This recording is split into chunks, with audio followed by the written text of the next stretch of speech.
and CEO of Result Consulting Group, an author and a senior business management consultant for the last 20 years. He is an electronic communication engineer by profession. He is guiding and helping to build entrepreneurs in India and GCC. He worked with more than 50 different industries.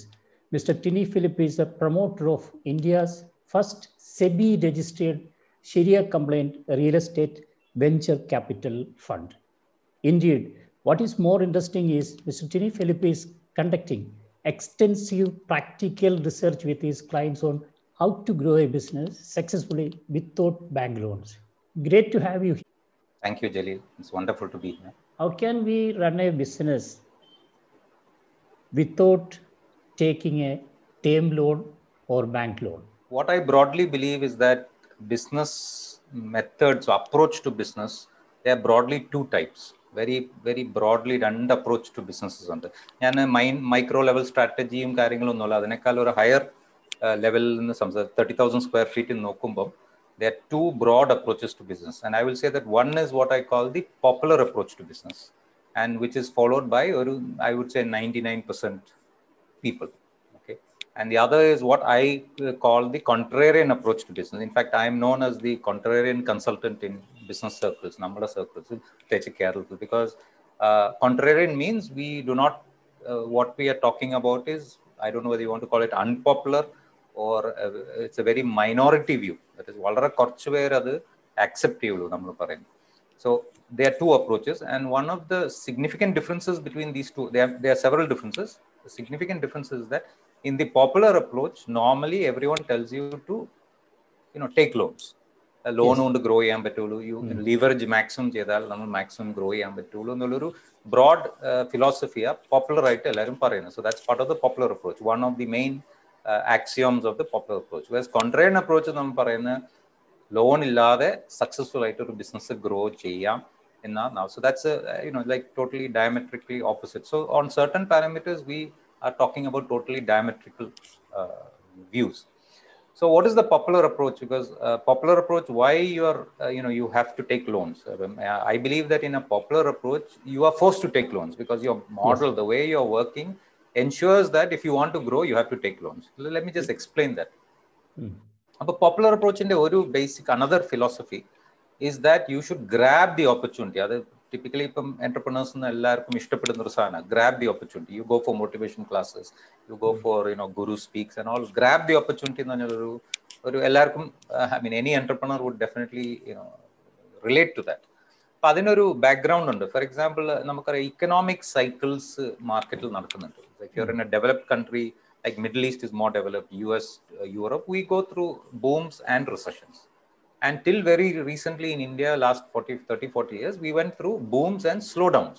നമുക്ക് recession എന്ന് പറഞ്ഞൊരു we never experienced for maybe 45 years. ഇപ്പോൾ ഈ ഒരു വർഷമാണ് നമ്മൾ ആദ്യമായിട്ട്, I think after 1978 or 76, we are experiencing a negative growth. But in India, slowdown is felt like a recession. Okay, so it's the relative growth. നമ്മളിപ്പോൾ ഒരു 8%, 9% growth പോകുന്ന ഒരു country നമ്മൾ നേരെ 2% ലോട്ട് പോകുമ്പോൾ it feels like a recession. Whereas ഇപ്പോൾ US-ൽ ഒരു 3% growth പോകുന്ന ഒരു country ആണെങ്കിൽ -3% ലോട്ട് പോകുമ്പോൾ it also feels, I mean, the effect is the same. So we go through economic cycles.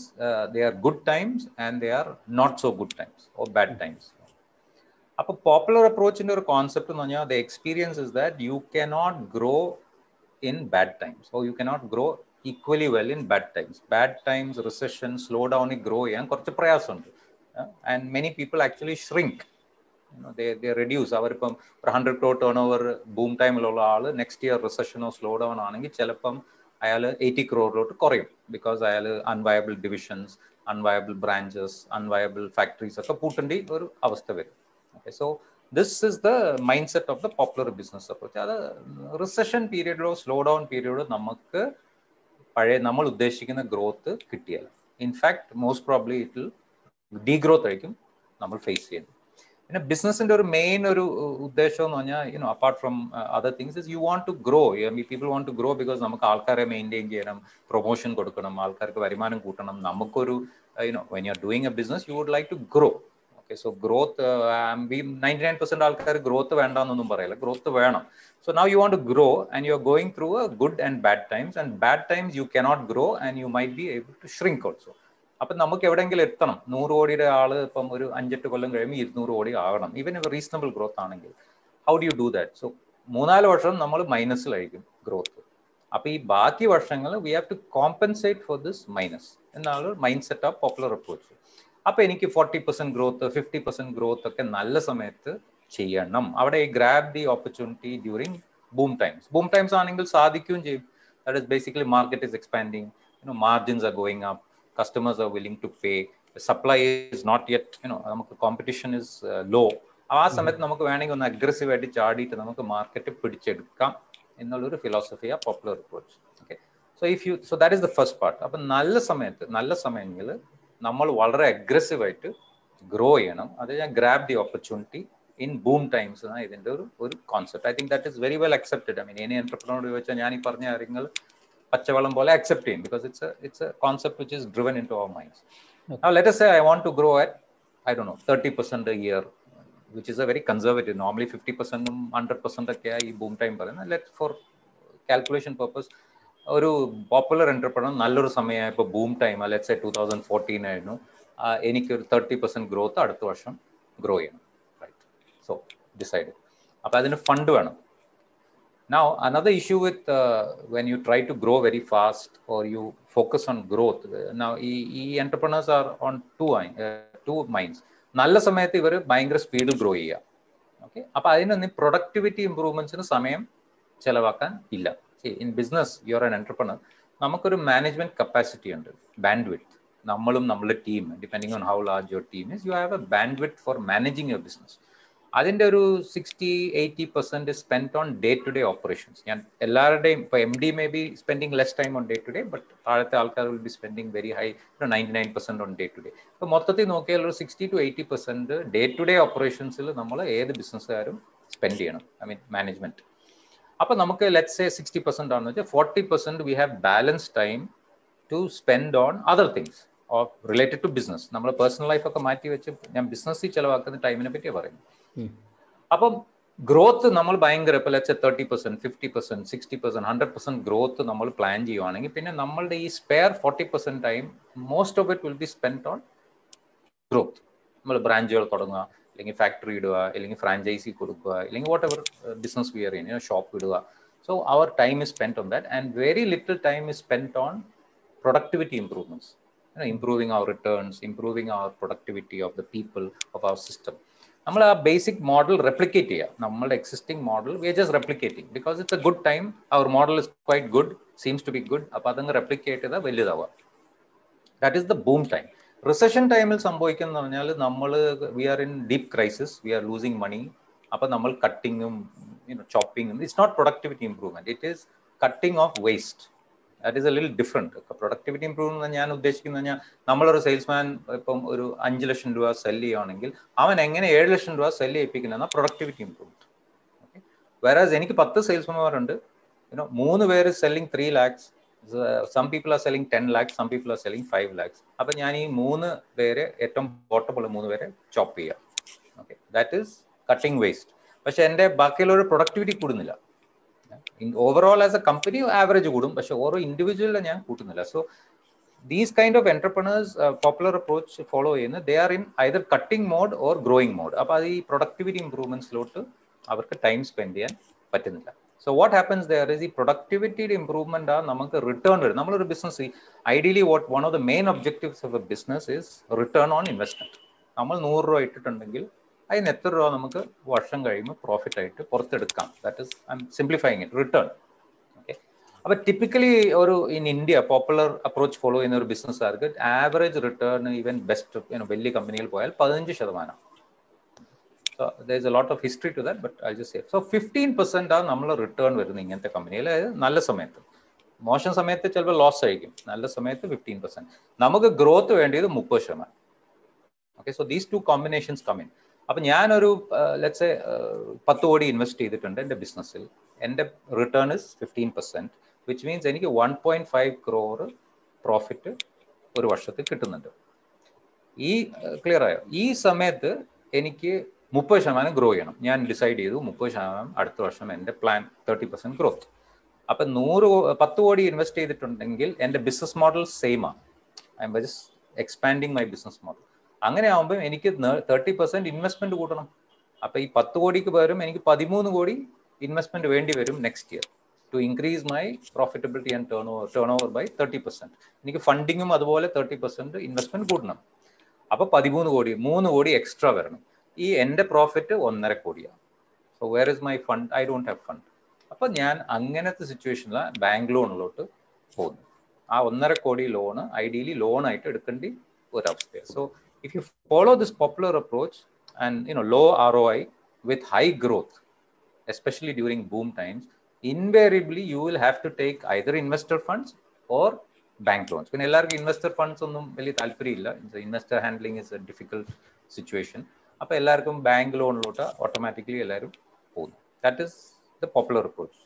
ഇനി contrarian approach, how do we avoid loans? അതാണല്ലോ, how do you avoid loans and still grow?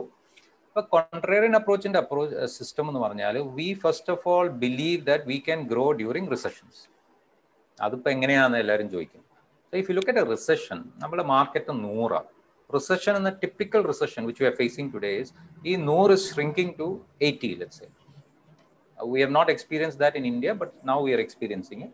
Let's say it's shrinking to 80. അപ്പോൾ 80-ലോട്ട് shrink ചെയ്യുമ്പോൾ എന്താ സംഭവിക്കുന്നത് പറഞ്ഞാൽ minimum 20% competitors, suppliers in that market will close down, because demand supply ഒക്കെ ഉള്ളത്. So initially what you see is recession start ചെയ്യുമ്പോൾ തന്നെ ഏറ്റവും വീക്കസ്റ്റ് കുറേ പേര് പൂട്ടും. പിന്നെ കുറച്ച് പേരുണ്ട്, they are not very weak but they are weak. Okay, for example bank loan is one issue. ഇപ്പോൾ ചില ആൾക്കാർ റിസഷൻ തുടങ്ങുമ്പോൾ തന്നെ മാക്സിമം ബാങ്ക് ലോണാണ്, ഓൾറെഡി അവർ മാക്സ്ഡ്. അപ്പോൾ അവർ ഈ റിസഷൻ വരുമ്പം ഈ ബാങ്ക് ലോൺ ഒരു ഓവർ ഹെഡ് ആയിട്ട് വരുന്നു. ഞാൻ എക്സാമ്പിൾ പറഞ്ഞ ടേം ലോൺ ഉണ്ട്, പ്രിൻസിപ്പൽ റീപേയ്മെന്റ് കൊടുക്കണം. They are not able to compete with the people who don't have a loan or have A minor loan. അപ്പോൾ ഇവർ വേഗം പൂട്ടും. സെക്കൻഡിൽ കുറച്ച് പേരുണ്ട്, കുറച്ച് ലോൺ ഉണ്ട്, ഐ മീൻ നോട്ട് മറ്റേപോലെ ഹെവി ലോൺ ഇല്ല, ബട്ട് ഒരു മീഡിയം ലോൺ ഉണ്ട്. അവരെന്ത് സംഭവിക്കുന്നു കഴിഞ്ഞാൽ automatically compared to a person who doesn't have a loan, അവർക്ക് ഓവർ ഹെഡ് കൂടില്ല. ഓക്കെ, സോ അവർ ചിലപ്പോൾ ലോസിലോട്ട് പോകും. അപ്പോൾ ഈ റിസഷൻസും സ്ലോ ഡൗൺസും multi year events. It's normally you don't get a severe 1 year event. അതൊക്കെ ഒരു 3-4 കൊല്ലമായിട്ട് കൂടും. സോ ഫസ്റ്റ് ഇയർ ഒരു ലോസ് ഉണ്ടായി. ഓക്കെ, അപ്പോൾ നിങ്ങൾക്ക് വർക്കിംഗ് ക്യാപിറ്റൽ ഈറോഡായി. അപ്പോൾ നമ്മൾ ഇങ്ങനത്തെ ഒരു ബിസിനസ്സുകാരൻ എന്ത് ചെയ്യുമെന്ന് പറഞ്ഞാൽ is already having A loan. ഇപ്പോൾ ഇവിടെയൊക്കെ കൊളാട്രൽ ബേസ്ഡ് ലോണാണ്. അപ്പോൾ 1 കോടി ലോൺ ആണെങ്കിൽ 5 കോടി കൊളാട്രൽ കൊടുത്തിട്ടുണ്ട്. അപ്പോൾ it's very easy to take another 3 crore loan from the bank. It's like നമ്മളൊരു പിഗി ബാങ്ക് പോലെ പോയി ഒന്ന് വലിച്ചെടുക്കാം. എളുപ്പം, അതാ ഏറ്റവും എളുപ്പം. ഒരു 2 ഒപ്പിട്ട് കൊടുത്താൽ മതി, ലോൺ കിട്ടും. Okay, with a business plan. But not. അപ്പോൾ അവരെന്ത് ചെയ്യുന്ന കഴിഞ്ഞാൽ ഈ next year the entrepreneurs always believe ആ പോസിറ്റീവ് പീപ്പിൾ. ഞാനിപ്പോഴും I deal with a lot of entrepreneurs. So entrepreneurship ചെയ്യണമെങ്കിൽ you have to be positive. ഇല്ലെങ്കിൽ നമുക്ക് എന്റർപ്രണർഷിപ്പ് ചെയ്യാൻ പറ്റില്ല. ഒരു നെഗറ്റീവ് വ്യൂ ഒരാൾ സക്സസ്ഫുൾ ആയിട്ട് എന്റർപ്രണർഷിപ്പ് ചെയ്യാൻ ബുദ്ധിമുട്ടാണ്. So what does positive mean? Positive means that I always look at the positive things. അപ്പോൾ അടുത്ത വർഷം what is the growth rate in India എന്ന് ചോദിച്ചാൽ it can be from -10% to +10% also. My estimate of Indian GDP this year is -20. Oh, okay, yeah. That's huge. If you want, I can explain that. Yeah, because in our GDP system, we do not take into consideration the unorganized sector, which is 45% of the economy and 80-90% of employment. അത് നമ്മുടെ official ഇപ്പോൾ whatever figures they are talking to you is the organized sector, and that too the listed sector. നമ്മളുടെ the companies which are able to give you quarterly returns and filing, ആ data ഇവരിപ്പോൾ പറയുന്നത്. It is they have not estimated the data for the small companies who don't have a registration, ഒരേ പെട്ടിക്കട, അങ്ങനത്തെ കാര്യങ്ങളൊന്നും ഈ ഡേറ്റയിൽ വന്നിട്ടില്ല. Because അതൊക്കെ survey ചെയ്തിട്ടേ കിട്ടുള്ളൂ. അത് once in 5 years 10 years ഒക്കെ ചെയ്യുള്ളൂ. So anyhow, that's a different topic. Maybe later I can explain if you want. അപ്പോൾ കോൺട്രേറിയൻ അപ്രോച്ച് എന്ന് പറയുമ്പം നമ്മൾ steady growth. We believe we can grow during recession. Okay, maybe റിസഷൻ്റെ ചില ഭാഗങ്ങൾ നമുക്ക് കുറച്ച് പാടായിരിക്കും, but average we can grow. So if we can grow during recession, then and we can grow during boom times. There is no problem. Everyone can grow in boom time. Then നമുക്കിപ്പോൾ എവിടെയെങ്കിലും എത്തണമെങ്കിൽ 100 crore 200 crore 5-6 കൊല്ലത്തിനകത്ത് എത്തുമ്പം എത്തണമെങ്കിൽ എനിക്ക് ആകെ let's say 20% yearly growth മതി. Every year I need to grow only at 20%. Okay, So what means the strain on me for growth is less. എനിക്ക് ഇപ്പോൾ 30, 40, 50% ഒന്നും ഗ്രോ ചെയ്യേണ്ട കാര്യമൊന്നുമില്ല. So that means I don't have to spend too much time on growth. Number two is I am very strong. എനിക്ക് zero debt. അപ്പോൾ recession വരുമ്പോൾ I am already in zero debt. Okay. So that means I don't have to cut and chop and remove, and maybe I can do a little improvements, but I don't need to reduce my turnover. And the turnover will actually grow because I am very strong. And so if you put all these together, I am able to spend a lot of time on productivity improvements. Okay, because growth is easier, and on the scale is less. 20% madi. I'm not looking at 50%. And number two is the recession time will any cutting on the madi mediala. I will be improving and fighting and getting my market share. Appo ende ROI goodu return. So what happens is that angante oru business il on the growth is steady. Okay, I don't spend too much time on it, excessive time, and I am able to spend time on productivity improvements. Therefore, my return is normally higher. Okay, അപ്പോൾ എൻ്റെ ഇപ്പം നമ്മൾ മുമ്പേ 15% മറ്റവരുടെ popular approach പറഞ്ഞു. എൻ്റെ ബിസിനസ്സിൽ if it is my client contrarian approach, we will be looking at example 30% return. അപ്പോൾ എനിക്ക് 100 രൂപ ഇൻവെസ്റ്റ് അല്ലെങ്കിൽ 10 കോടി ഇൻവെസ്റ്റ് ചെയ്തിട്ടുണ്ടെങ്കിൽ എനിക്ക് 3 കോടി പ്രോഫിറ്റ് കിട്ടണം. That is the way I would be running my business, because I have spend time improving my business. And now I want to grow at 20%. അപ്പോൾ എനിക്ക് 10 കോടിയുടെ ഇൻവെസ്റ്റ്മെന്റ് ഉള്ള ബിസിനസ് 20% ഗ്രോ ചെയ്യണമെങ്കിൽ 12 കോടി വേണം. 2 crore എക്സ്ട്രാ വേണം to next year. എൻ്റെ profitability ആണെങ്കിൽ 3 കോടിയാണ്. So I have funds. So 3 crore is my profit. 2 കോടി ഇൻവെസ്റ്റ് ചെയ്താൽ മതി. അപ്പോൾ എന്തായി, എനിക്ക് 1 കോടി സർപ്ലസ് ആണ്. അപ്പോൾ എനിക്ക് ലോണിൻ്റെ ആവശ്യമില്ല. So I mean if you look at it, this is the fundamental. I am talking of running businesses. ഒരു എക്സിസ്റ്റിംഗ് ബിസിനസ് ഈസി ആയിട്ട് സത്യം പറഞ്ഞാൽ it's is quite. I mean, the theory is very simple. Of course, implementing it is not so easy, but the theory is, if your ROI is greater than your growth rate, you don't need loans. I hope that sort of answers the question. ഏതെങ്കിലും ഒരു പുതിയ business ആണ് start ചെയ്യുന്നതെങ്കിൽ അതിൻ്റെ capital loan ratio, ഒരു healthy ആയിട്ടുള്ള capital loan ratio എങ്ങനെയാണ്?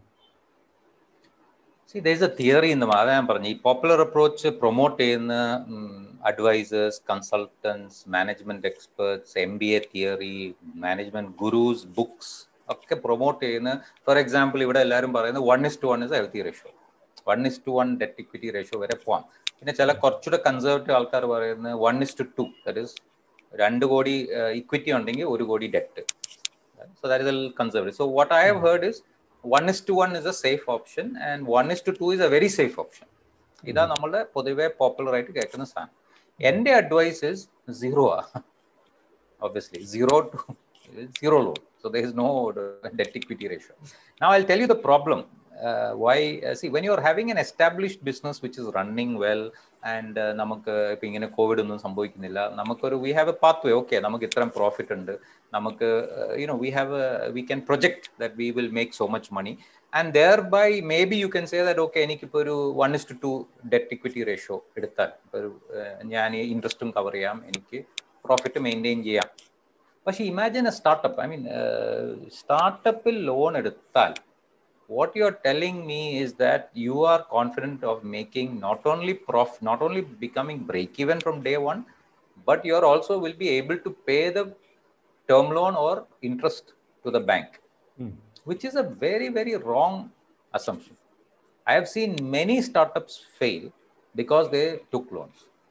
First of all, there's one very small startups will not get loans. So, Mudra എന്നൊക്കെ പറഞ്ഞിപ്പം കുറച്ച് ലോൺ കഴിഞ്ഞ 5-6 കൊല്ലം 8 ലക്ഷം 5 ലക്ഷം കിട്ടുന്ന ആൾക്കാർക്ക് ഇങ്ങനെ ഒരു കൊളാട്രൽ ഫ്രീ ലോൺ കിട്ടുന്ന ഒരു ഓപ്ഷൻ ഉണ്ടായിരുന്നു. അതും most of it is bad now, NPA. In fact, the banks are saying that up to 75% of the Mudra loans are going into bad debt. So that is one issue. But ഇപ്പോൾ ഒരു സാധാരണ ഒരാൾ മുദ്ര loan ഒന്നും ഇല്ലാതെ he cannot get a loan unless it is a collateral based loan. ഇന്ത്യയിൽ നമ്മൾ പ്രോപ്പർട്ടിയോ എന്തെങ്കിലും കൊടുത്താലേ ലോൺ കിട്ടൂ. Okay, that is one part. So most small entrepreneurs who don't have surplus funds or assets will not be able to get loans. Number one. പിന്നെ നമുക്ക് നോക്കുന്ന കഴിഞ്ഞാൽ ഒരു ലോൺ ഇപ്പോൾ എടുക്കുന്നതെന്ന് വിചാരിച്ചു, okay I'm able to take a loan. Mostly it is for term loan, like construction, factory ഇടലോ അല്ലെങ്കിൽ വണ്ടി വാങ്ങലോ എന്നൊക്കെ പറഞ്ഞ ടേം ലോൺ ആ bank. So bank is very smart. ഈ bank is a very very conservative institution.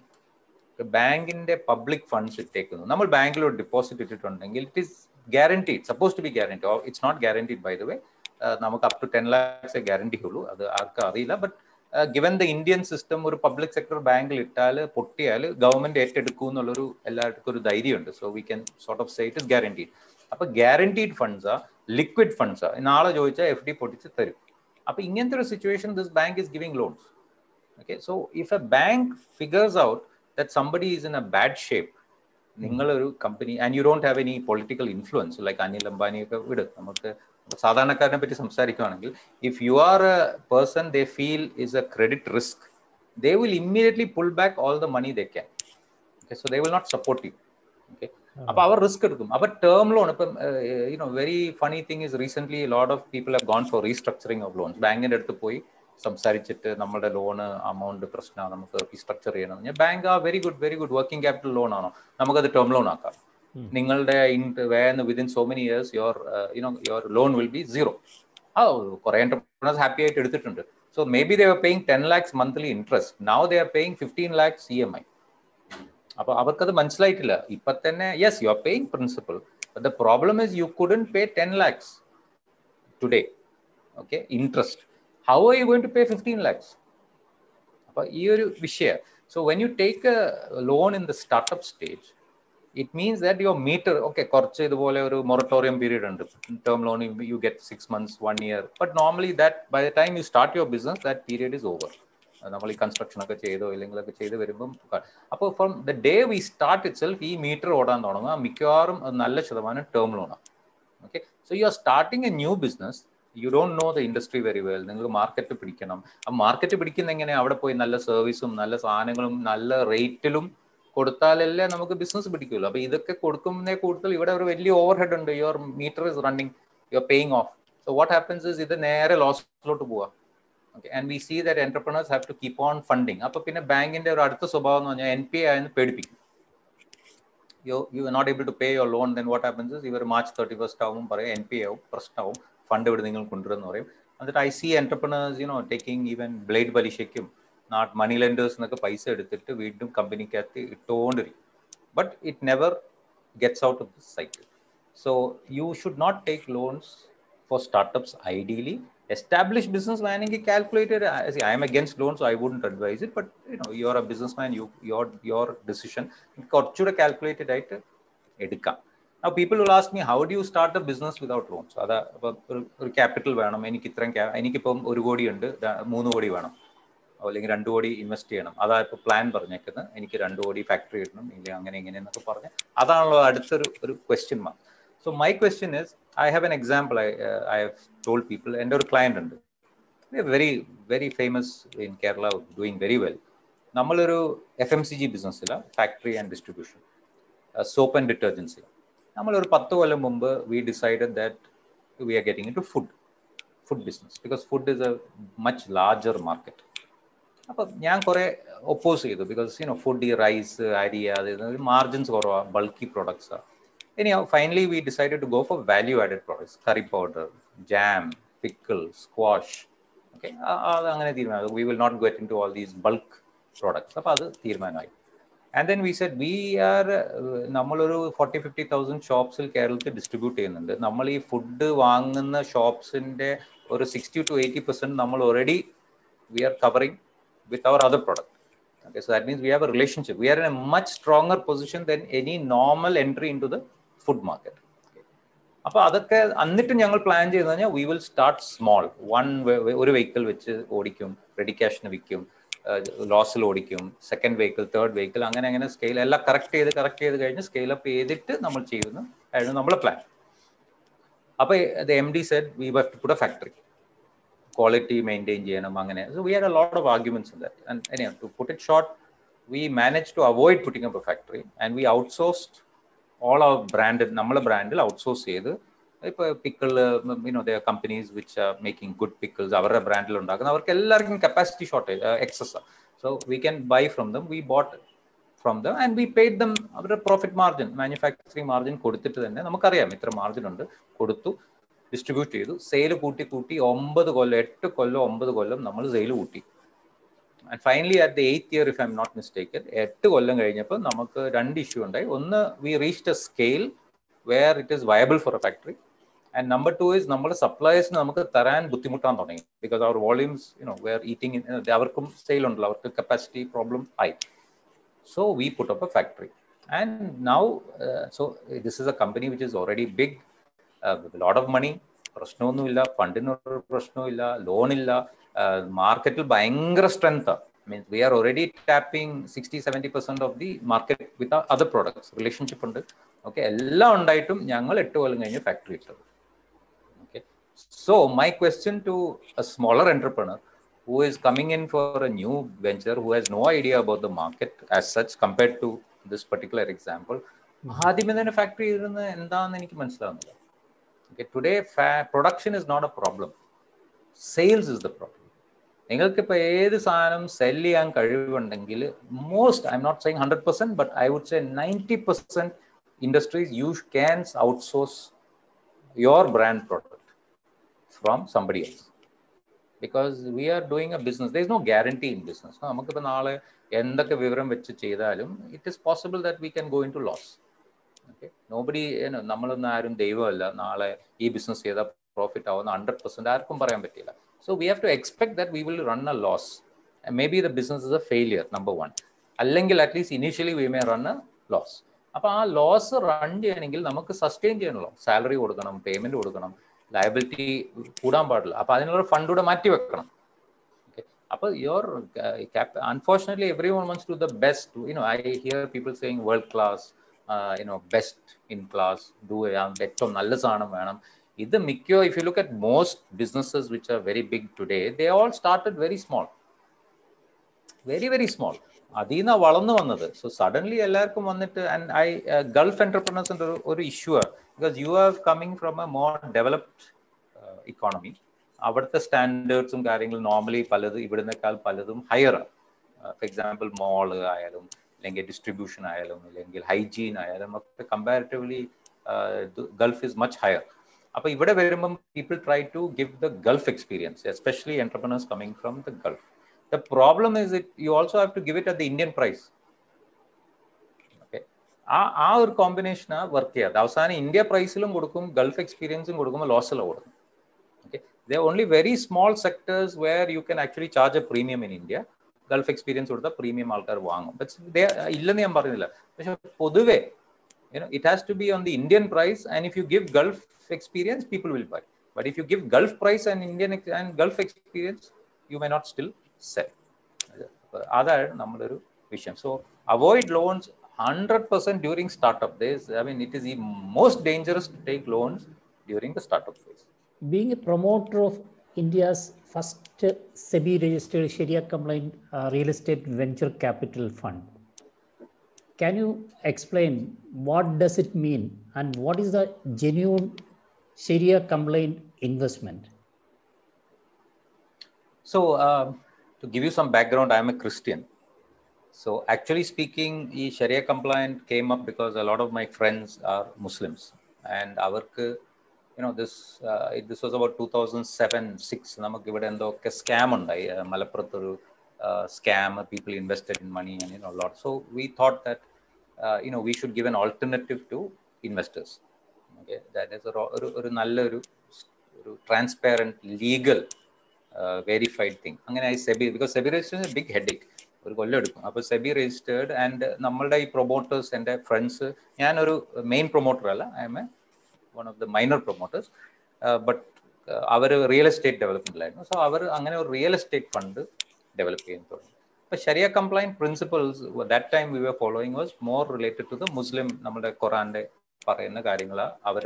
So one is obviously it is exploitative ബിസിനസ്സിൽ പാടില്ല, ആൽക്കഹോൾ ഗാം, which is obviously we are real estate fund. So അതൊന്നും ഇപ്പം നമ്മൾ ഉദ്ദേശിക്കുന്ന നമ്മൾ ഡെവലപ്പ് ചെയ്യുന്ന ബിൽഡിങ്സോ കാര്യത്തിൽ അങ്ങനത്തെ പരിപാടികളൊന്നും നടക്കാൻ പാടില്ല. So that is the social aspect. The second aspect was it has to be sort of zero debt, debt free, interest bearing debt paadilla, nammal pure and risk return. So nammal ellarum they should be willing to face the risk of loss and get the benefit of profits. So if you Sharia compliant enna njan manasilakkiyathu, because religiously njanku enikku angane oru concept actually illa, but with my friends who are from the Muslim community, അവരുടെ ഞാൻ മനസ്സിലാക്കിയ ഒരു കാര്യം എന്ന് പറഞ്ഞാൽ it is these 2-3 things which are one is that socially exploitative padilla. Number two is that it has to be fair, risk return venam. I'm just giving you general concepts here, and of course part of that is it has to be zero interest bearing debt. Debt fixed interest വരുമ്പം it is not a fair sharing of risk. ഇതാ നമ്മുടെ ഒരു basic concept അതില. And right now I am also set up I am a promoter in another fund called Mount Judy with very eminent people in Bangalore. അപ്പോൾ അവിടെയും നമ്മളൊരു ശരിയ complaint എന്ന് പറയുന്നില്ല, we are saying ഒരു ethical fund. So basically we try to follow similar principles. The problem today is that actually I am considered to be a semi-expert in Sharia investments, not because I'm a scholar, but because of practical, because എൻ്റെ കുറേ clients, they would like to be Sharia compliant. അപ്പോൾ അവർ ഫണ്ടൊക്കെ excess വന്നപ്പം ലോണൊക്കെ അടച്ചു തീർത്തു. Once you close loans and everything, then you become motivated to become properly Sharia, because അന്ന് ലോണൊക്കെ ഉള്ള സമയത്ത് നമുക്കൊരു മനസ്സിലൊരു ഇറിറ്റേഷനാണ്, വി ആർ നോട്ട് പ്രോപ്പർ. അതൊക്കെ ഒന്ന് അടച്ചു കഴിയുമ്പം പിന്നെ ആൾക്കാർക്ക് കുറച്ചൊരു ഉഷാർ വരും ഈ ഒരു കോൺസെപ്റ്റ് ഫോളോ ചെയ്യാൻ. അപ്പം അങ്ങനെ വന്നിട്ട് എന്നോട് എൻ്റെ ഒരു ക്ലയൻറ്റ് പണ്ട് പറഞ്ഞു, നിങ്ങൾ ഒരു investment, we have money to spare, എവിടെ ഇൻവെസ്റ്റ് ചെയ്യണം? പല sharia compliant investment vehicles are mutual funds ഇന്ത്യയിലുണ്ട്, പലതും വരുന്നുണ്ട്. അപ്പോൾ അത് ഞങ്ങൾക്കൊന്നും വായിച്ചിട്ട് അതൊന്നും മനസ്സിലാവുന്നില്ല, നിങ്ങൾക്കത് can you study and tell. ഞാൻ പഠിച്ചപ്പം ഇറ്റ് ഈസ് വെള്ളം ചേർത്ത് ശരിയാണ്, my opinion. That is, for example, 33% debt allowed, interest bearing debt is allowed. അങ്ങനത്തെ കമ്പനിയിൽ ഇൻവെസ്റ്റ് ചെയ്യാം. അങ്ങനത്തെ കുറെ കോൺസെപ്റ്റ്സ് ഇപ്പം modern, you can call it Islamic banking or whatever it is, കയറിയിട്ടുണ്ട്. And it is even scholars are signing off.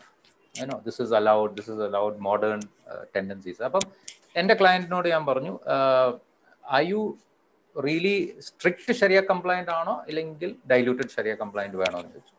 Because അവരുടെ decision ആണ്, എൻ്റെ അല്ല. അപ്പോൾ അവർ നല്ല സ്ട്രിക്റ്റ് വേണം. അപ്പോൾ ഞാൻ പറഞ്ഞു ഇതൊന്നും നടക്കുകയില്ലാന്ന്, ഇതൊക്കെ ഡൈല്യൂട്ടഡ് ആണ്, ഡെറ്റ് പറ്റും, അങ്ങനെ പറ്റും, ഇങ്ങനെ പറ്റും. സോ ഓൾ ദോസ് ക്ലോസസ് ഒക്കെ. അപ്പം അങ്ങനെ അപ്പം so I am a very vocal. അപ്പം എന്നോട് ആരെങ്കിലും ചോദിച്ചാൽ I say, see you cannot be partly virgin. I believe, if you want to be Sharia compliant and you are following a religion or your, whatever the Prophet has said, or you want to follow it properly, then you should follow it properly. Otherwise, you don't follow it properly. I mean, but what we are seeing is a dilution, because this I have seen in all religions. ഞാൻ കുറച്ച് ഇതിനെപ്പറ്റി പഠിച്ച് ഞാൻ കുറച്ച് talks ഈ spiritual view വരുമ്പം, if you look at Hinduism, പണ്ടത്തെ ഹിന്ദുയിസത്തിനകത്ത് usury or interest was frowned upon. പണ്ടത്തെ ക്രിസ്ത്യാനിറ്റിയിൽ ഇറ്റ് വാസ് ബാൻഡ് until 1311 വരെ, 1311 വരെ ഇറ്റ് വാസ് ബാൻഡ്, ഒഫീഷ്യൽ ഇതുണ്ട്.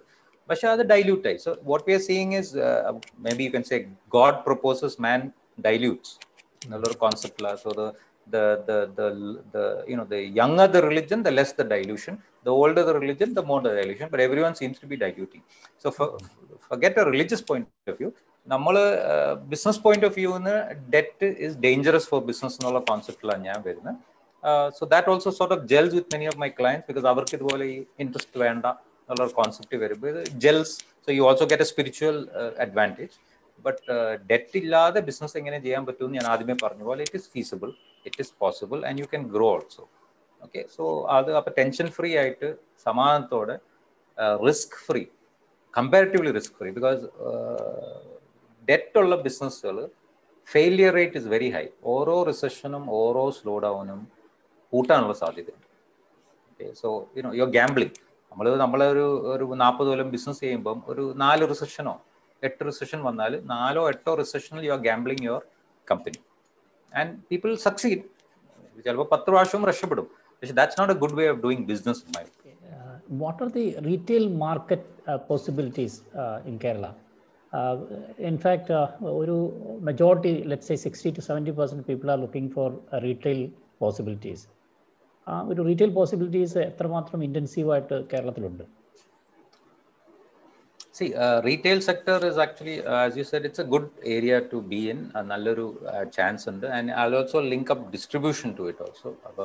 What we are seeing in the market today over the last 3-4 years, we have had a slowdown in the market, and we have had a lot of people weakening. അപ്പോൾ പല retail സെക്ടറിൽ ഇപ്പം ഷോപ്പുള്ളവരും super മാർക്കറ്റുള്ളവരും week ആയിക്കൊണ്ടിരിക്കുന്ന ഒരു situation last 3-4 years. So definitely there is an opportunity for a person coming in and setting up a retail proper, നല്ലൊരു shop correct ആയിട്ട് with adequate funding ചെയ്യുന്ന ഒരു situation അത് യു ക്യാൻ, ബിക്കോസ് കുറെ പേർ പൂട്ടാനുണ്ട്, ആ പൂട്ടുന്നതിൻ്റെ നമുക്ക് മാർക്കറ്റ് ഷെയർ കിട്ടും. Okay, but unfortunately if you also follow the same model that they are following, then you will also close down, because this recession, in my opinion, is going to last for at least 2 to 3 years, okay, minimum. Okay, so that means നമ്മൾ 2019 ലെവലിലോട്ട് തിരിച്ചെത്തണമെങ്കിൽ minimum 3 കൊല്ലം എടുക്കുന്ന എൻ്റെ calculation. Okay, so market പഴയ ലെവലിലോട്ട് എത്തണമെങ്കിൽ തന്നെ, so you have to be very safe.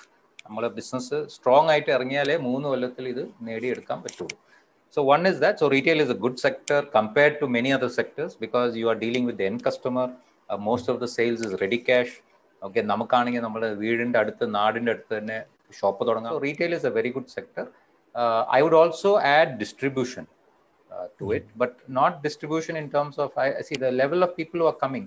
ഇപ്പം ചില ആൾക്കാർക്ക് വർക്ക് ചെയ്യാൻ they are willing, they are able to work physically. ഇപ്പം ഗൾഫിൽ നിന്ന് വരുന്ന ഒരു സെയിൽസ്മാൻ ആണെന്ന് വെച്ചു, now he can actually do distribution himself. വണ്ടി വാങ്ങിച്ച് പുള്ളിക്ക് സ്വന്തമായിട്ട് ഡിസ്ട്രിബ്യൂട്ട് ചെയ്യാം. whereas if it's a very big, കുറച്ചുകൂടെ വലിയൊരാളാണെങ്കിൽ അയാൾ അങ്ങനത്തെ ഒരു പണിക്ക് പോകാൻ താല്പര്യമില്ല. അയാൾ എന്ത് ചെയ്യും, ഒരു 4 വണ്ടി വാങ്ങിച്ചിട്ട് 5-6 ഡിസ്ട്രിബ്യൂട്ടർ വണ്ടി ഡ്രൈവറൊക്കെ വെച്ചിട്ട് ഓടിക്കും. അത് സക്സസ് ആവില്ല. ഞാൻ ഫസ്റ്റ് പോയിന്റ് ഓഫ് സക്സസ്, ഞാൻ സ്വന്തമായിട്ട് ഡിസ്ട്രിബ്യൂഷൻ ചെയ്യുവാണെങ്കിൽ it is a big advantage for a particular salesmen who are coming from the Gulf. It's a big opportunity, because what we are seeing in the last 3-4 years is that many distributors are exiting the market, getting weak. Okay, and for them, ഇവർക്ക് അവരുടെ കയ്യിൽ ഒതുങ്ങുന്ന ഒരു investment, ഒരു വണ്ടി വാങ്ങൽ, ഒരു നാടിൻ്റെ അടുത്ത് ഒരു 10-50 കിലോമീറ്ററിൽ ഡിസ്ട്രിബ്യൂട്ട് ചെയ്യുക. അവർക്ക് ഇനി കടം കൊടുത്താൽ തന്നെ അവർക്ക് തിരിച്ചു പിടിക്കാനുള്ള ഒരു മെത്തേഡ് ഉണ്ട്, അവരുടെ നാടാണ്. That's a very related industry. But if you're a little bigger person and you don't want to be doing, സ്വന്തം വണ്ടി ഓടിച്ച് ഡ്രൈവിംഗ് ഒന്നും പറ്റില്ല എന്ന് പറഞ്ഞാൽ പിന്നെ retail is a good sector. പക്ഷെ അതിലും you have to be, 2 things you have to take care of. One is the retail sector, we have so many electronic shop ഉണ്ട്, മറ്റേ ഇതുപോലെ ഗ്രോസറി ഉണ്ട്, സൂപ്പർ മാർക്കറ്റ് ഉണ്ട്. You should focus ideally on the essential products like grocery, supermarket. because അവിടെയാണ് നമുക്ക് ഏറ്റവും shrinking of the market കുറവായിട്ട് വരാൻ പോകുന്നത്. I mean comparatively the effect will be less in those markets. In other sectors of retail, the shrinking may be much higher, because ആൾക്കാർക്ക് disposable income ഭയങ്കരമായിട്ട് കുറയുന്നുണ്ട്. അപ്പോൾ ലക്ഷറീസും കാര്യങ്ങളൊക്കെ ഇപ്പം കണ്ടമാനം ആൾക്കാർ കുറയ്ക്കുന്നുണ്ട്. So essential part of the retail sector will be the ideal situation if you can do it. And number 2 is you have to set up a retail keeping in mind the post-COVID scenario. In the post-COVID scenario, ഒന്ന് value for money is becoming very very important. ഒരു customer വന്നിട്ട് എല്ലാ സർവീസും പരിപാടി കിട്ടണം, വില കുറച്ച് കിട്ടണം. So value for money. അപ്പോൾ നമ്മൾ വലിയ ഓവർ ഹെഡ്സും വലിയ ഇതൊക്കെ ഇട്ടാൽ ഇതൊന്നും കസ്റ്റമർ നമുക്ക് തരികയില്ല. Okay, so that's one part. So size is a issue. Okay, lot of home delivery is happening now. അപ്പം നമ്മൾ പണ്ട് ഒരു സൂപ്പർ മാർക്കറ്റ് ഇത്ര വേണം, അല്ലെങ്കിൽ ഗ്രോസറി ഇത്ര വേണം എന്ന് പറഞ്ഞാൽ ചിലപ്പോൾ നമുക്ക് ഇനിയും സൈസ് കുറയ്ക്കാം. ബിക്കോസ് കുറേ പേർക്ക് ഹോം ഡെലിവറി ഇപ്പോഴും used, and I think for the next 1 year that is going to continue to a large extent, and even future. Okay, അപ്പം അങ്ങനത്തെ കുറെ കോൺസെപ്റ്റ്സ് നമ്മളിവിടെ ഇന്നോവേറ്റ് ചെയ്യേണ്ടത്. So another example, I give you an example of a restaurant. നമ്മളൊരു restaurant client ഉണ്ട്. Pre COVID അവർ sales were 90% dining, 7% take away, 3% home delivery. സ്വിഗ്ഗിയൊക്കെ നമ്മൾ അത്രേ ഫോക്കസ് ചെയ്തിട്ടുള്ളൂ. ഈ സ്വിഗ്ഗിയൊക്കെ ലോസ് ആണെന്ന് നമ്മളെ കാൽക്കുലേഷൻ. അവർ 30% മാർജിൻ വാങ്ങിച്ചിട്ട് വിറ്റിട്ട് നമുക്ക് ലാഭമൊന്നുമില്ല. അപ്പം ചുമ്മാ 3% ആൾക്ക് അത്യാവശ്യത്തിന് കൊടുക്കും എന്നുള്ള level. Today, we have set up a new restaurant. We have expanded. ഒരു റെസ്റ്റോറൻറ്റ് നമ്മൾ തുടങ്ങിയത് 30% dining, 33% dining, 33% take away, 33% home ഡെലിവറിയാണ് നമ്മൾ sale. Now we are putting up one more restaurant this month, even smaller, where ഡൈനിങ്ങേ ഇല്ല. നമ്മളിപ്പോൾ experiment ചെയ്യുന്നത് 50% take away and 50% home delivery എങ്ങനെ പോകുന്ന. So the whole scenario has change. We are നമുക്ക് ആലോചിക്കാൻ പറ്റാത്ത കാര്യങ്ങൾ we are now thinking about. We don't know what the final mix will be. എനിക്ക് തോന്നുന്നു മിക്കവാറും 30-30-30 തന്നെ ആയിരിക്കും നമ്മുടെ optimum mix. Because dining is coming back, people are coming, but പീപ്പിളിന് എന്താ പറയുക, സ്പെൻഡിങ് കുറഞ്ഞു. ഓക്കെ, അപ്പം ഡൈനിങ് വന്നിട്ട് ലാവിഷ് ആയിട്ട് സ്പെൻഡ് ചെയ്യുന്ന ഒരു കോൺസെപ്റ്റ് ഇപ്പോൾ കാണുന്നില്ല. It's slowly coming down. So ആൾക്കാർക്ക് ഒരു അത്യാവശ്യം വീട്ടിലൊരു ഹോം ഡെലിവറി വാങ്ങുക, അല്ലെങ്കിൽ ഒരു വന്ന് ടേക്ക് അവേ വാങ്ങിച്ച് പോവുക എന്നൊക്കെ ഒരു concept. So that is coming in.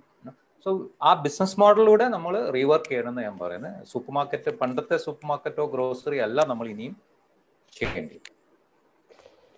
As we know, ഈ കോവിഡ് തീർച്ചയായിട്ടും ഒരു ബ്ലാക്ക് സ്വാൻ ആയിരുന്നു. Possibly what will be the next white swan? So COVID, yes, if you specifically look at COVID-19 as an example, it was a black swan because nobody, very few people predicted that inganori situation undav. But if you look over the last many years, and if you look at the last 5-6 years particularly, it is very easy to predict that many such negative events will occur. And അതിൻ്റെ ഒരു ഞാൻ example പറയാം. 2015 കേരളത്തിൽ gulf crisis affect ചെയ്തു. Now let's talk of Kerala as an example. Kerala സ്റ്റേറ്റിനെ affect ചെയ്ത കാര്യങ്ങൾ last 5-6 years. 2015 Gulf crisis ഉണ്ടായതുകൊണ്ട് കേരളത്തിനെ അഫക്ട് ചെയ്തു. ഓക്കെ, ആ oil price ഇടിഞ്ഞപ്പോൾ. 2016 demonetization affected Kerala. 2017 GST implementation affected Kerala. 2018 എൻ്റെ ഓർമ്മ അനുസരിച്ച് we had drought. March April നമുക്ക് ഡ്രൗട്ട് ഉണ്ടായിരുന്നു, വേനൽക്കാലം ഉണ്ടായിരുന്നു. ദെൻ നിപ്പ വന്നു. ദെൻ വി ഹാഡ് പ്രളയം. ഓക്കെ, 2019 we had പ്രളയം once more. Okay, second പ്രളയം. And 2020 we have COVID. Okay, so every single year one or more negative factors have been hitting the economy in Kerala. And if you look at that before 2009-10, അതിന് മുമ്പ് maybe നമുക്ക് കുറച്ചൊക്കെ 99-2000. Okay, so the frequency of negative events seems to be going up. അപ്പോൾ അതൊരു, if you study history, അത് ഒരു normal പ്രോസസ്സാണ്. That is നമ്മളൊരു വളരെ നല്ല സമയത്തൂടെ കുറേ നാൾ പോകുമ്പോൾ what happens is that a lot of excesses are built into the system. Like for example debt. Okay, അണ്ടമാനം കടം ഇപ്പം കയറിയിട്ടുണ്ട്. 99 മുതൽ from 1983 മുതൽ ആക്ച്വലി വേൾഡിൽ കടം കൂടിക്കൊണ്ടിരിക്കുക. ആ ഒരു system. Not getting into it, but anyhow, that is one. So that has made the economy weaker. അപ്പോൾ കടം കൂടുമ്പം നമ്മൾ എക്കണോമി മൊത്തം വീക്കർ ആവും. അത് ശരിയാക്കാൻ വേണ്ടി പിന്നെയും കടം കൊടുക്കുക. Okay, so we are getting weaker and weaker. Okay, 1930s നമ്മൾ ഇതുപോലത്തെ ഇഷ്യൂസ്, ഗ്രേറ്റ് ഡിപ്രഷൻ വന്നു. സോ 1918 മറ്റേത് വന്നു, ഫസ്റ്റ് വേൾഡ് വാർ ആണ്. സെക്കൻഡ് വേൾഡ് വാർ ആയിട്ട് അവസാനിപ്പിച്ചിട്ട് then from 1945-47 we have had a worldwide. World നോക്കുമ്പോൾ we have had a very good path till let's say 2007-8. So now we are in that turbulent period where a lot of issues will happen because we have built up so much excesses. We have a lot of weak systems in terms of economy ആയാലും weak, social systems weak, nature. ഈ Covid ഒക്കെ കയറി വന്ന എങ്ങനെയാണ്, നമ്മൾ nature ആയിട്ട് we are conflicting with nature.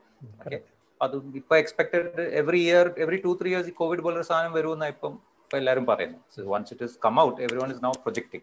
So we are weak. അപ്പം ഞാൻ തിരിഞ്ഞ we have to be, there's a word out there called anti-fragile. Fragile system ആണെങ്കിൽ we have to become anti-fragile. അപ്പോൾ anti-fragile means we have to be able to cope up with these things. Okay, so you have to be strong. So if you're running a business or an individual economy, income expense, നമ്മൾ ഏറ്റവും ഒരു week സാധനം എന്ന് പറഞ്ഞാൽ debt ഉണ്ടെങ്കിൽ we are weak. High debt is equal to weak business, or high debt is equal to weak household. എനിക്ക് കണ്ടവാൻ EMI കടവും ഹൗസ് ലോണും കാർ ലോണും ഒക്കെ ഉണ്ടെങ്കിൽ I'm a very weak position. എന്തെങ്കിലും ജോലി പോവോ ബിസിനസ് പോയോ I'm in debt, I'm in a trap. So my advice to everyone for many years, ഇനി പണ്ടൊക്കെ ഞാൻ പറഞ്ഞുകൊണ്ടിരുന്ന എവറി 5-6 കൊല്ലം കൂടുമ്പോൾ ഒരു സ്ലോ ഡൗൺ വരും. അപ്പോൾ you have to be prepared for that. ഇപ്പോൾ I'm unfortunately seems to be expecting a slow down or a problem virtually every year. ഞാനിപ്പോൾ 15 മുതൽ കറക്റ്റ് പറഞ്ഞ് we have had an experience every year. Okay, and സൊസൈറ്റിയും split ചെയ്യുക. ഇപ്പോൾ India നോക്കിയാലും US നോക്കിയാലും we are society, that harmony is getting destroyed, which is leading to conflict. Okay, economy is getting weaker, which is again inequality leading to conflict. അപ്പോൾ എല്ലാ conflict കൂടുന്ന ഒരു സിറ്റുവേഷനാണ് ഞാൻ കാണുന്നത്, which നേച്ചറുമായിട്ട് conflict. So my thing is that we have to become stronger. എന്നാലേ നമുക്ക് ഇത് സക്സസ് ആവുള്ളൂ. We can overcome this. So if people think that white swan, ഞാനതൊരു കംപ്ലീറ്റ് ഓപ്പോസിറ്റ് പറഞ്ഞുകൊണ്ട്, I frankly don't expect a white swan. Okay, I am expecting more so-called black swans every year. My point is very simple. If you are prepared for the worst, you can exploit a good situation. ഇപ്പൊ നാളെ നിങ്ങൾ പറഞ്ഞ പോലെ ഇപ്പൊ ഇന്ത്യയുടെ white swan ചോദിച്ചതിനോട്, ഇന്ത്യയിൽ ഒരു white swan വരണമെങ്കിൽ എൻ്റെ റീഡിങ് ഇസ് നമ്മളുടെ ഈ ഇപ്പോഴത്തെ ഒരു ഡിസ്ഹാർമണി ഇൻ ദി കൺട്രി അത് മാറി ഹാർമണിയിലോട്ട് പോയാൽ, if the path changes, then we will probably have a good boost in the economy. That is my reading. അത് നടക്കുവാണെങ്കിൽ it's a very good thing. പക്ഷെ അത് നടക്കുമെന്ന് ഉറപ്പ് വെച്ചിട്ട് ഞാൻ എന്റെ ബിസിനസ് വീക്കായിട്ട് നാളെ വൈറ്റ് സ്വാൻ വരും എന്നെ രക്ഷപ്പെടുത്തു എന്ന് പറയുന്നത് that's gambling. So I would expect you to plan for the worst, which doesn't mean not growing. You can grow, but you have to grow in a proper manner. നമുക്ക് നാളെ ഇത് സംഭവിച്ചു അത് സംഭവിച്ചു എന്ത് ചെയ്യും? Let's say ഇതുപോലെ COVID is like something we have never expected. But a lot of companies are doing well even with COVID because നമുക്ക് inherent strength ഉള്ളതുകൊണ്ട് we are able to overcome that. Okay. Certain industries like travel, tourism, ഒക്കെ നമുക്ക് ചില industries ഒന്നും ചെയ്യാൻ പറ്റാത്ത അവസ്ഥയാണ്. പക്ഷേ if you look at other industries, we have done quite well. If you are a strong player.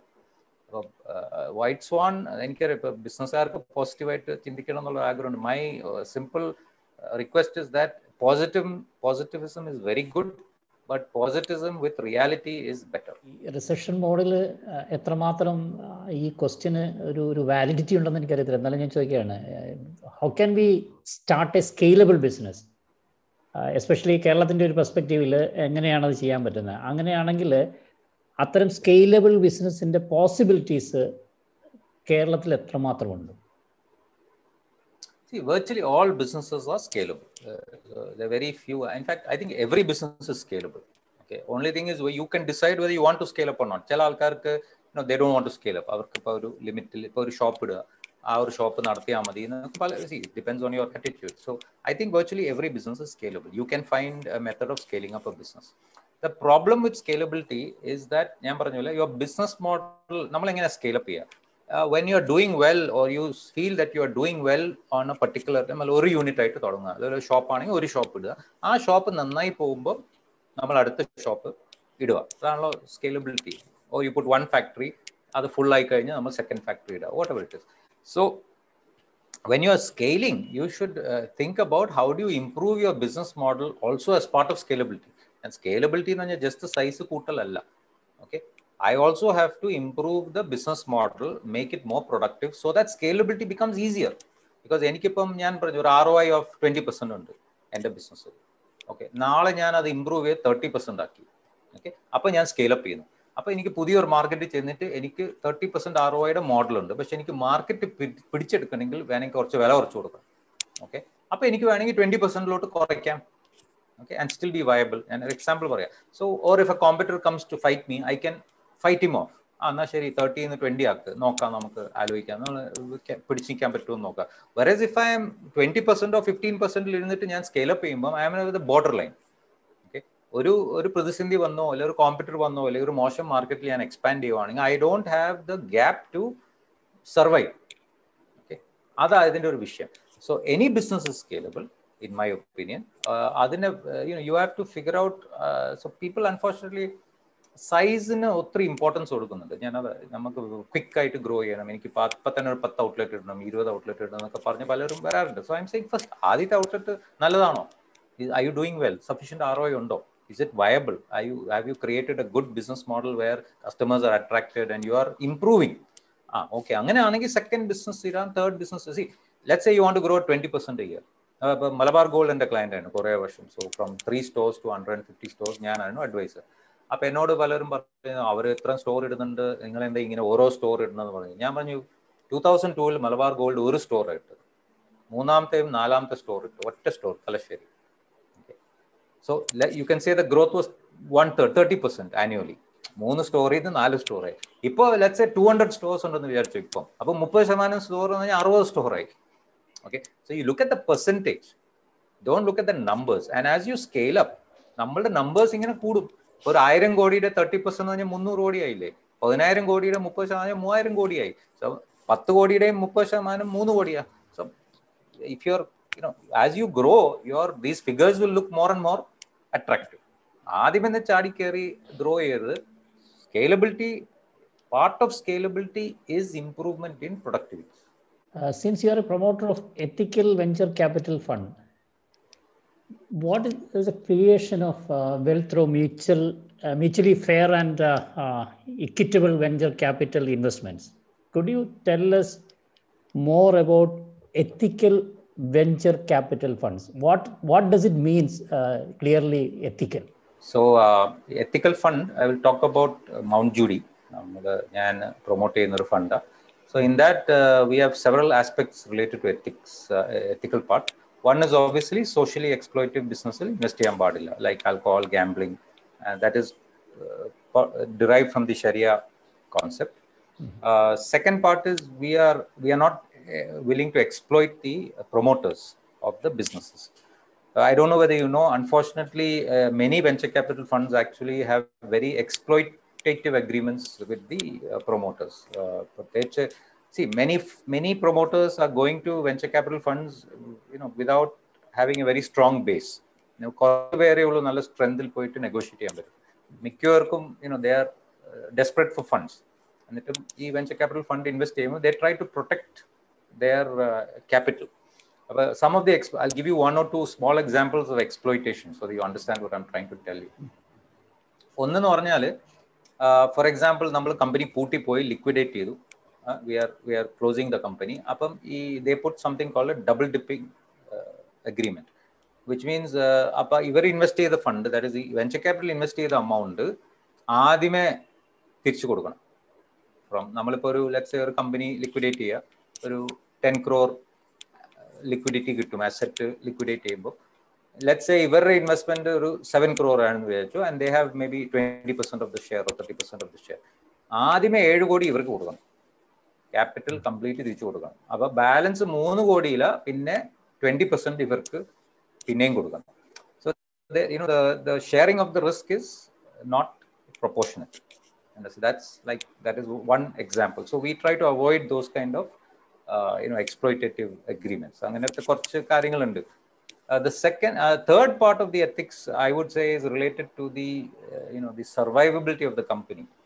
ഇപ്പോൾ ഒരു ടിപ്പിക്കൽ വെഞ്ചർ ക്യാപിറ്റൽ ഞാൻ കണ്ടേക്കുന്ന ഒരു സൈക്കോളജി എന്ന് പറഞ്ഞാൽ, ഒരു 10 കമ്പനിയിൽ ഇൻവെസ്റ്റ് ചെയ്താൽ ഒരെണ്ണം സക്സസ് ആയാൽ മതി, ഓക്കെ, ബാക്കി 9 പൊട്ടിയാലും അവരുടെ കാൽക്കുലേഷനിൽ ഈ സിംഗിൾ കമ്പനിയുടെ they should get the total benefit of the 10 investments.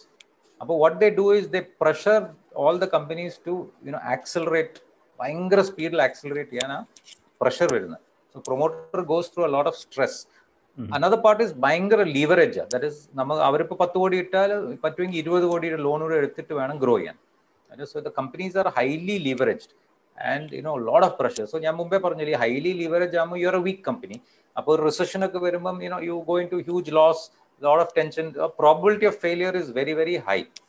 Okay, പിന്നെ ഇവർക്കൊക്കെ ഫണ്ട് ഉള്ളതുകൊണ്ട് ചിലപ്പോൾ ഇവർ കുറച്ച് ഫണ്ട് കൂടെ ഇട്ടിട്ട് പിന്നെ ദേ ടേക്ക് മച്ച് ലോവർ വാല്യുവേഷനിൽ എക്സ്ട്രാ ഫണ്ട് ഒക്കെ ഇട്ടിട്ട് കൂടുതൽ ഷെയർ ഒക്കെ എടുത്തിട്ട് ആ ഒരു situation. So it's exploitative situation. അപ്പം ഞങ്ങളുടെ ഫണ്ട് പറയുന്ന ideally we don't want loans. Loan ഇല്ലാതെ ഗ്രോ ചെയ്യണമെന്ന ഞങ്ങളുടെ ഫണ്ടിന്റെ ideally. We are not 100% pure zero debt അല്ല, കുറച്ച് ഡെറ്റ് എടുക്കാം എന്നുള്ളൊരു കോൺസെപ്റ്റാണ് ഉള്ളത്.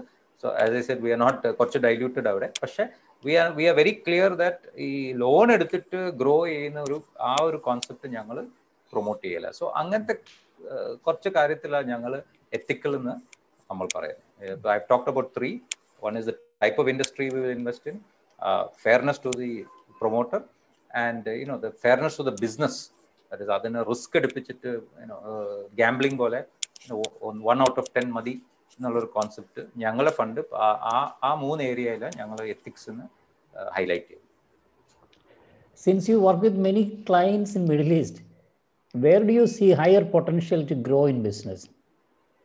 അത് മിഡിൽ ഈസ്റ്റ് തന്നെയാണോ അതോ ഇന്ത്യയാണോ? ഒരു വലിയ എക്കോണമി എന്നുള്ള നിലയിൽ ഇന്ത്യയിലാണോ സാധ്യതകൾ കൂടുതൽ, അതോ സ്റ്റിൽ മിഡിൽ ഈസ്റ്റ് തന്നെയാണോ ഒരു potential business area? I'm working in both sectors. If you ask me till last year, I would say that India is a much better potential than the Gulf in all respects. One is the size of the market. Number 2 is the development stage. We are in a much lower development stage, so a lot of chances of growth, whereas Middle East is in a much higher developed stage. So നമുക്ക് കുറച്ചുകൂടെ അത്രയും ഒരു growth potential comparatively കുറവാ. And innovation possibility is much higher in India. That was, let's say, till last year. And a review very clear, because Dubai very developed country compared to a developed state, very close to Western standards. But innovation in if you go to the US or Europe and try to innovate, except for technology and normal innovations, ഭയങ്കര limited ആണ്. Nobody accepts. അവർക്ക് ഒരു structure system ഇങ്ങനെ ചെയ്യണം എന്നുള്ളൊരു ഒരു ചിട്ടകത്ത് ഒരു ഇതിനകത്ത് you have to stick to it. And when you work with big companies, that is the kind of feeling. Smaller companies are namak innovation വരുന്നത്. But comparatively India, much larger innovation possibilities were there. But if you look at now the last few years, and especially post COVID, my view has slightly changed, temporarily maybe. That is, India market in the recovery, I think, will be not so great. Okay, രണ്ട് മൂന്ന് issues ഉണ്ട്. ഒന്ന്, we were facing a slowdown for 3-4 years. കുറച്ച് big decisions like demonetization, implementation of GST, ഒക്കെ ഒരു വലിയ സാമ്പത്തികത്തിനെ affect ചെയ്തിട്ടുണ്ട്. Along with that, the lockdown, very severe lockdown, and along with that, the lack of financial support from the government. The government is still saying we will wait, we will do something. But budget വരുന്നുണ്ട്. I don't think they'll something great will happen in the budget, because concept seems to be that let Corona go, then we will spend.